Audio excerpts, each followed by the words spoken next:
الحمد لله نحمده ونستعينه ونستغفره ونؤمن به ونتوكل عليه ونعوذ بالله من شرور أنفسنا ومن سيئات أعمالنا من يهده الله فلا مضل له ومن يضلله فلا هادي له ونشهد أن لا إله إلا الله ونشهد أن محمدا عبده ورسوله أما بعد فقد قال الله تبارك وتعالى في كلامه المجيد وفرقانه الحميد إنما يخشى الله من عباده العلماء وقال النبي صلى الله عليه وسلم طلب العلم فريضة على كل مسلم أو كما قال عليه الصلاة والتسليم সুনাম ধন্য সভাপতি সাহেব, আজকের এই জলসায় উপস্থিত সম্মানীয় হাজী সাহেব এবং কি আমাদের বয়োজ্যেষ্ঠ বাবা এবং চাচারা, আমার সম্মুখে বসে থাকা ছোট বড় ভাই বন্ধু সকল, আমি আপনাদের সবাইকে আমার অন্তরের অন্তরস্থল থেকে সালাম জানাই। আসসালামু আলাইকুম ওয়া রাহমাতুল্লাহি ওয়া বারাকাতুহু। আমি আজ আপনাদের সম্মুখে শিক্ষা, বিশেষভাবে দ্বীনি মাদ্রাসা এর ফজিলত আর গুরুত্ব এ সম্পর্কে আলোকপাত করব। আশা করি আপনারা সবাই নিজের দিলের কান দিয়া শ্রবণ করবেন ইনশাআল্লাহ। মুহতারাম সামিঈনে কিরাম, দর্শক ও শ্রোতা মণ্ডলী,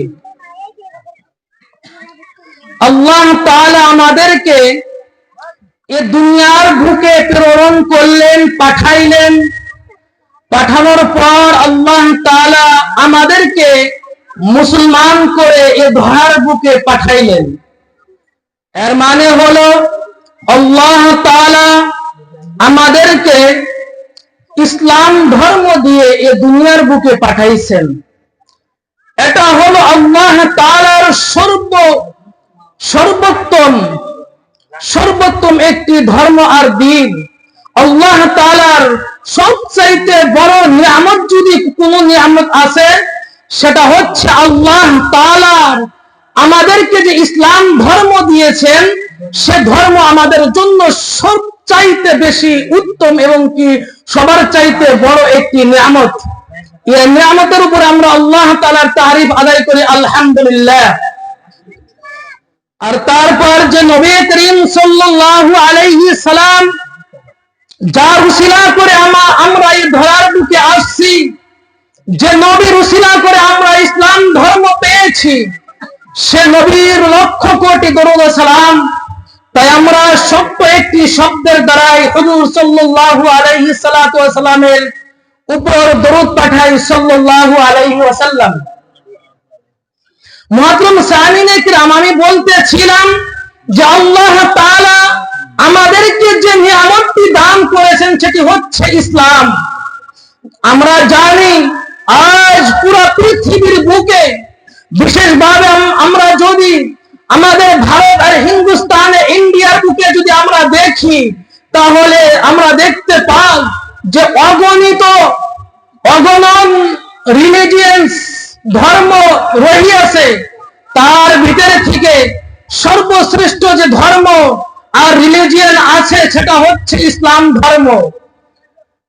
আল্লাহ তাআলা নিজ গ্রন্থ আল কোরআনে কারীমের ভিতরে ঘোষণা করে দিয়েছেন, ইন্নাদ দীনা ইনদাল্লাহিল ইসলাম। আল্লাহ তাআলার নিকট সর্বশ্রেষ্ঠ ও সর্বোত্তম দ্বীন হচ্ছে দ্বীন ইসলাম।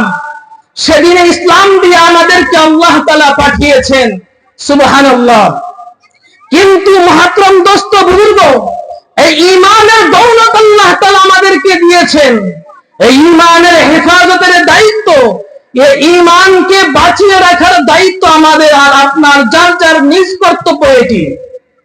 আর যদি আমি বলতে চাই তাহলে আমার এই বলাটা বেশি হবে না, যে যদি আমরা আমাদের ঈমানকে, আমাদের ইসলামকে যদি আমরা বাঁচিয়ে রাখতে চাই, তাহলে এর ভিতরে সর্বপ্রতি এবং কি সবার চাইতে বেশি যার অবদান রয়ে আছে সেটা হচ্ছে দ্বীনি মাদ্রাসা।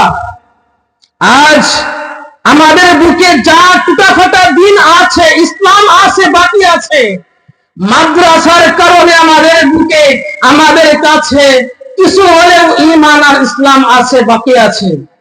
আমি গ্যারান্টি দিতে পারি, যদি আমরা আমাদের এই হিন্দুস্তানে আর পৃথিবীর বুকে যদি দ্বীনি শিক্ষা অনুষ্ঠান, দ্বীনি মাদ্রাসা যদি না থাকে, গ্যারান্টি দিতে পারি 1, 2, 4, 10 বছর পর আমাদের সমাজে সমস্ত কুকর্ম এবং কি সমস্ত খারাপ কাজ ব্যাপকভাবে প্রচার লাভ করবে, আমরা বুঝতেই পারবো না।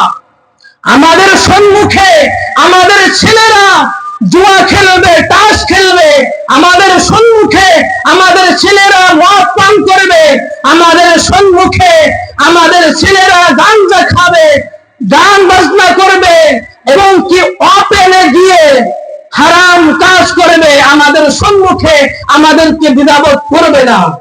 এটা হচ্ছে ওই সময়, যে সময় যদি আমাদের সম্মুখে ইসলাম ধর্ম যদি বাকি না থাকে, যদি দ্বীনি মাদ্রাসা বাকি না থাকে। মুহতারাম সামিঈনে কিরাম, এই দ্বীনি মাদ্রাসা এমনি আমাদের সম্মুখে এসেনি। আমাদের আকাবিরিনরা, আমাদের পূর্বপুরুষরা বহুত বড় কুরবানি দিয়ে এই দ্বীনি মাদ্রাসাগুলোকে কায়েম করেছে।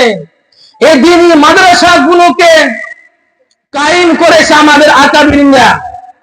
এই বিষয়ে আমি বলতে চাই, যাদের বয়স 80 এবং কি তার থেকে বেশি হয়েছে, তারা হয়তো হিন্দুস্তানের আন্দোলনকে দেখেছে, স্বাধীনতা আন্দোলনকে দেখেছে, হয়তো শুনছে। ওই সময়ের ভিতরে আমরা সবাই জানি 1857 এর পর যখন ইংরেজরা, ব্রিটিশরা হিন্দুস্তানের ভিতরে গমন করলো, তাদের উদ্দেশ্য ছিল হিন্দুস্তানকে গোলাম করে, হিন্দুস্তানের মুসলমানকে গোলাম করে হিন্দুস্তানের ভিতরে আমরা আমাদের রাজত্ব কায়েম করব, আমরা এই দেশের ভিতরে আমাদের হুকুমত থাকবে, আমাদের রাজত্ব থাকবে। ওই সময়ের ভিতরে আমরা জানি 1857 এর পর ইংরেজরা হিন্দুস্তানের ভিতরে 3 লক্ষর চাইতে বেশি কোরআনে কারীমকে জ্বালিয়ে ছারখার করে দিয়েছিল। 80,000 উলামায়ে কিরাম আর আম মুসলমানের চাইতেও বেশি আম মুসলমানকে ইংরেজরা ফাঁসির ফান্দায় ঝুলিয়ে তাদেরকে শাস্তি দিয়েছিল। আর ইংরেজ একটি রাইটার আছে, সে ইংরেজ রাইটার টমসন নিজ গ্রন্থের ভিতরে লিখছে যে, আমি দেখছি ওই সময় আমি হিন্দুস্তানের ইতিহাস লিখতেছিলাম, আমি দেখছি যে ওই সময় ইংরেজরা হিন্দুস্তানের ভিতরে মুসলমানদেরকে জুলুম আর শাস্তি করার জন্য এইরকম পায়তারা করছে যে মুসলমান আলিমদেরকে, উলামাদেরকে এবং কি বিশেষভাবে মুসলমানদেরকে শুয়োরের খালের ভিতরে বন্ধ করে নিয়ে বন্দী করে সমুদ্রের ভিতরে ডালছে, আর তারপর পিস্তল দিয়ে তার লাশটাকে গুলি মাইরে সে লাশটাকে রক্তের দ্বারা রঞ্জিত করা হয়েছে। মুহতারাম সামিঈনে কিরাম, এমনই সময়ের ভিতরে আমরা সবাই জানি পুরো পৃথিবীর বুকে, বিশেষভাবে বর্রে সগীর হিন্দুস্তান, পাকিস্তান, বাংলাদেশ, আফগানিস্তান, এর ভিতরে সর্ব উত্তম আর সবার চাইতে বড় যে মাদ্রাসা আছে সেটা হচ্ছে দারুল উলুম দেওবন্দ। আলহামদুলিল্লাহ, আমি সেই মাদ্রাসার ছাত্র হিসাবে সৌভাগ্য লাভ করেছি। সেই মাদ্রাসার যারা প্রতিষ্ঠাতা ছিলেন তারা ওই সময় চিন্তা করলেন, হিন্দুস্তানের ভিতরে ইংরেজরা যেভাবে মুসলমানদের উপরে জুলুম অত্যাচার শুরু করে দিয়েছে, যেভাবে হিন্দুস্তানের ভিতরে মাদারিস, মাকাতিব, খানকা ধ্বংস করা শুরু করে দিয়েছে। এক সময় আসবে আমাদের ইসলাম থাকবে না।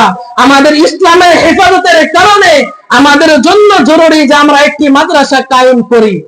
ওই সময়ের ভিতরে দারুল উলুম দেওবন্দের প্রতিষ্ঠা হযরত কাসিমুল উলুম ওয়াল খায়রাত কাসিম আন-নানাতবি, রশিদ আহমদ গাঙ্গোহী, আশরাফ আলী থানভী, হাফিজ জামিল শহীদ, এরকম করে হাজী আবিদ সাহেব, এইরকম আমাদের আকাবির উলামায়ে কেরাম ছিলেন।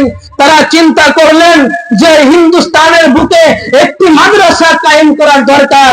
ওই রাত্রেই হুজুর সাল্লাল্লাহু আলাইহি সাল্লাতু ওয়াস সালাম ওই কাসিম নানতবী রাহমাতুল্লাহি আলাইহির খবে আসলেন। স্বপ্নে যুগে এসে বললেন যে এই খানের ভিতরে আপনি একটা মাদ্রাসা কায়েম করেন, মাদ্রাসা বানান।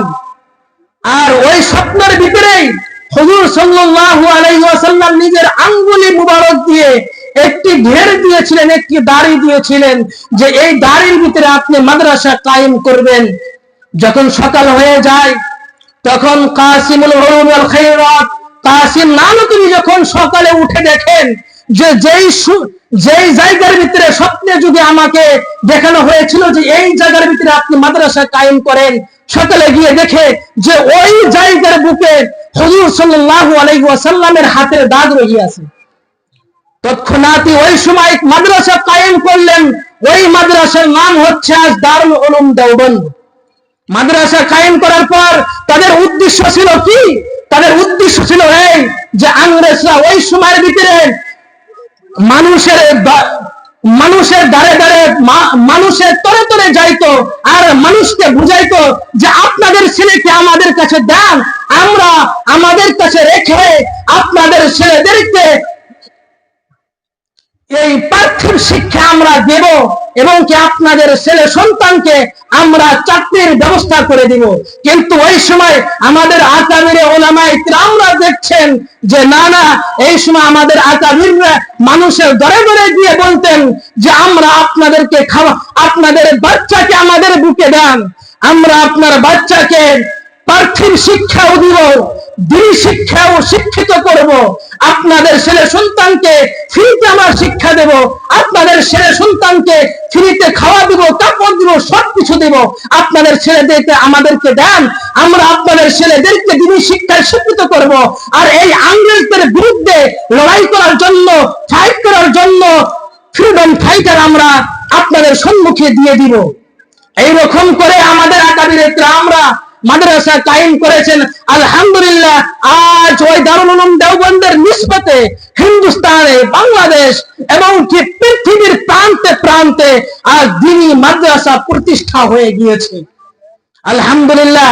কিন্তু মুহতারাম সামিঈনে কিরাম, আমরা জানি যে এই মাদ্রাসার কত অবদান রহিয়াছে হিন্দুস্তানের স্বাধীনতা আন্দোলনের ভিতরে। মুহতারাম সামিঈনে কিরাম, এই মাদ্রাসা আজ আছে তো আমাদের ঈমান আছে, এই মাদ্রাসা আছে তো আমাদের ইসলাম আছে, এই মাদ্রাসা আছে তো আমরা আজ মুসলমান হিসাবে আমরা পরিচয় দিতে পারি। কারণ আমাদের এক আলিম হযরত আশরাফ আলী থানভী রাহমাতুল্লাহি আলাইহি বলেন, আওয়ামের ভিতরে গিয়ে বলছেন যে আপনারা মাদ্রাসা পড়া ছাত্রদেরকে, মাদ্রাসা পড়া শিক্ষকদেরকে আপনারা কখনো গালি দেবেন না। কারণ আমি দেখছি, আমি গ্যারান্টি দিতে পারি যে আজকে যদি আপনারা মাদ্রাসাকে বন্ধ করে দেন, মাদ্রাসায় চাঁদা দেওয়া বন্ধ করে দেন, মাদ্রাসার সাথে সম্পর্ক আপনারা বিচ্ছিন্ন করে দেন, যদি আপনারা মাদ্রাসার উলামাদের সাথে সম্পর্ক বিচ্ছিন্ন করে দেন, যদি আপনারা মাদ্রাসার ছাত্রদেরকে ভালো না বাসো, তাহলে আমি গ্যারান্টি দিতে পারবো তোমরা যখন মৃত্যুবরণ করবে তোমাদের চেহারাকে দেওয়া হবে ডান দিকে, কিন্তু বাজে তোমরা গিয়ে কবর খণ্ডন করে দেখবে যে তোমাদের চেহারা ডান দিকে নয় বাম দিকে এসে রয়েছে। এরকম হিসাবে বলছেন। আরো বলছেন, দেখো যদি আপনারা আজ দিনী মাদ্রাসার লক্ষ্য না রাখেন, যদি দিনী মাদ্রাসার আপনারা হেফাজত না করেন, দিনী মাদ্রাসার যদি আপনারা লক্ষ্য না করেন, আর যদি দিনী মাদ্রাসা ধরার বুকে না থাকে, তাহলে গ্যারান্টি দিতে পারবো এক সময় আসবে যে তোমার ছেলে সন্তানরা দিনের পথে থাকবো না, ইসলাম থেকে বিচ্ছিন্ন হয়ে গিয়েছে, ইসলাম থেকে দূরে হয়ে গিয়েছে। মুহতারাম সামিঈন ইকরাম, আর সেই মাদ্রাসা, আজ এই মাদ্রাসা সম্পর্ক নিয়ে আমাদেরকে অপবাদ দেওয়া হয় যে মাদ্রাসায় পড়ে কি হয়, মাদ্রাসায় পড়ে কি হয়, মাদ্রাসা পড়ে তো কালেকশন করে, মাদ্রাসায় পড়ে তো কালেকশন করে খায়। তাহলে আপনাদেরকে আমি সহজভাবে একটি বস্তু জিজ্ঞাসা করতে চাই, আপনাদের গ্রামে মাদ্রাসা আছে, জরুয়ার চর 2টি মাদ্রাসা আছে, আপনাদের ছেলে সন্তানকে শিক্ষা দেওয়া হয়, দ্বীনি শিক্ষায় শিক্ষিত করা হয়, আপনাদের ছেলেদেরকে বছরের শুরুতে ভর্তি ফিস নেওয়া হয় 2000 4000, আর তারপর পুরো বছর আপনাদের ছেলে সন্তানকে ফ্রিতে খাওয়া দেওয়া হয়। আপনারা বলেন যে সকল শিক্ষক আপনাদের ছেলে সন্তানকে দ্বীনি শিক্ষায় শিক্ষিত করতেছে, আপনারা কি তাদেরকে বেতন দিয়ে রাখছেন? জিন্দিগি কি একদিনও কি আপনারা গিয়ে জিজ্ঞাসা করছেন যে হুজুর আপনাদের কি খবর? আপনারা গিয়ে কি জিজ্ঞাসা করছেন যে হুজুর আপনারা বেতন কিভাবে নেন? আমি গ্রান্টি নিয়ে কই, আপনারা গ্রাম থেকে মাদ্রাসার শিক্ষকদের বেতনের ব্যবস্থা করেন, মাদ্রাসার শিক্ষকরা কালেকশন করবে না, মাদ্রাসার শিক্ষকরা আপনাদের তলে তলে আসবে না, মাদ্রাসার শিক্ষকরা আপনাদের ধরে ধরে আসবে না, আপনাদের কাছে চাইবো না। কিন্তু আমরা দেখছি যদি আমরা এই রাস্তা ছেড়ে দেই, যদি আমরা মানুষের এই স্মরণে যে আমরা মানুষের কাছে চাইবো, মানুষের কাছে আমরা কালেকশন করব, এই স্মরণে যদি আমরা মাদ্রাসার শিক্ষা ছেড়ে দেই, মাদ্রাসায় যদি আমরা দ্বীনি শিক্ষা না দেই, আর যদি আমরা দূরে চলে যাই বা আমরা বিজনেস করে নেই, তাহলে এই দ্বীনি মাদ্রাসা থাকবে না, আর দ্বীনি শিক্ষাও থাকবে না। আর এর পরিবর্তে হবে কি, জাহালত, মূর্খতায় আমাদের সমাজের ভিতরে ব্যাপকভাবে প্রসারিত হয়ে যাবে। এর কারণে তো আমি বলছি যে আপনারা মাদ্রাসার বিরুদ্ধে কখনো যাইবেন না, আর হুজুরদেরকে অপবাদ দিবেন না, কারণ আপনাদের ছেলে সন্তানকে পড়াইছে, আপনাদের ছেলে সন্তানকে দ্বীনি শিক্ষায় শিক্ষিত করছে।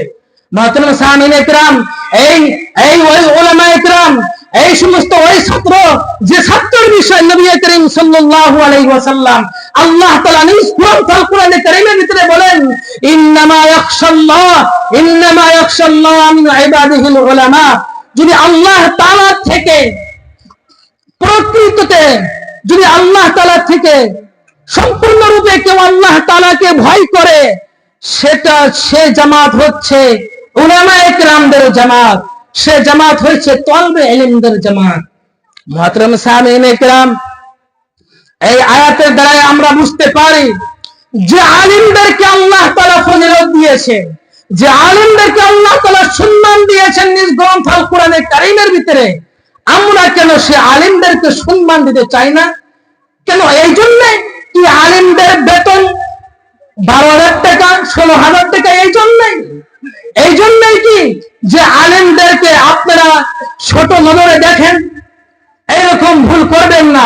আপনার দ্বীনি সম্পূর্ণ কামের ভিতরে আপনার দরকার পড়ে আলিমকে, আপনার জানাজার জন্য দরকার পড়ে আলিমকে, দাফন কাফনের জন্য দরকার পড়ে আলিমকে, আপনাকে গোসল দেওয়ানোর জন্য দরকার পড়ে আলিমকে, আপনাদের বাচ্চা হওয়ার পর কানে আযান দেওয়ার জন্য দরকার পড়ে আলিমকে, আমরা যখন বিবাহ করি, বিবাহ পড়ানোর সময় দরকার পড়ে আলিমকে, আমরা যখন দ্বীনি কোনো জলসা করি, আয়োজন করি, সেই সময় আমাদের দরকার পড়ে আলিমকে। তাহলে আমাদের সমস্ত দ্বীনি কাজের ভিতরে আমরা নামাজ পড়ি, নামাজের সামনে আমাদের আলিম সাহেব, আমরা রমজান মাসে তারাবি পড়াই, সামনে আমাদের হাফিজ সাহেব, আমাদের সমস্ত কাজের ভিতরে আলিম, দ্বীনি কাজের ভিতরে আলেম, যাদের জন্য আমরা জান্নাতে যাওয়ার রাস্তা পাইতেছি, তাদেরকে আমরা সম্মান কেন দিচ্ছি না? এইটা উপর চিন্তা করার দরকার।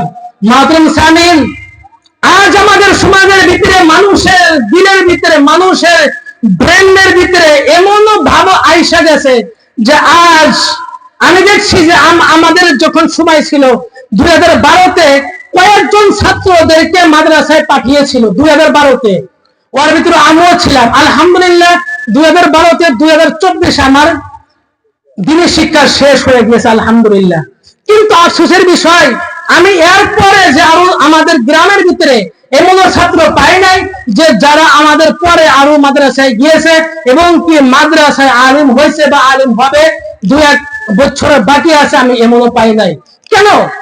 কেন? এই জন্যই কি আপনাদের দিনের ভিতরে, আপনাদের মাথার ভিতরে কি এটাই আছে যে আমাদের সন্তানরা আলিম হয়ে কি করে খাইব? এটা চিন্তা করার দরকার নাই। আল্লাহ তাআলা আলিমদেরকে রিজিক দেন, ইন্নাল্লাহা ইয়ারযুকুহু মিন হাইসু লা ইয়াহতাসিব। আল্লাহ তাআলা আলিমদেরকে, উলামাদেরকে এমন এমন জায়গা থেকে রিজিক দান, যে জায়গা থেকে আমার ভাবনাও থাকবে না যে এমন জায়গা থেকেও কি আমার রিজিক আসতে পারে। আমি আমারই একটা ঘটনা আপনাদের সম্মুখে বলছি। আমি আমি এখনো মুফতি পাস হয়ে নাই, মাদ্রাসায় ছিলাম। এক সপ্তাহ আগে আমি আপনাদেরকে আমি একটা ঘটনা বলছি যে এক সপ্তাহ আগে আমার মাথায় পাগড়ি বান্ধা হয় নাই কেন, আমি ছাত্রই এখনো আমি পাস হইনি। এমনই সময় আমার এক উস্তাদ আমাকে বলেন যে অমুক একটি মাদ্রাসা আছে, যাও শুনে আসো। আমি মাদ্রাসায় গেলাম, যাওয়ার পর শুনি যে সেই মাদ্রাসায় আমাকে শিক্ষকতা করতে হবে, সেই মাদ্রাসায় শিক্ষার কাম আঞ্জাম দিতে হবে। তাহলে আমি জিজ্ঞাসলাম যে আমাকে বেতন দিবেন কত? আমি মিথ্যা বলছি না।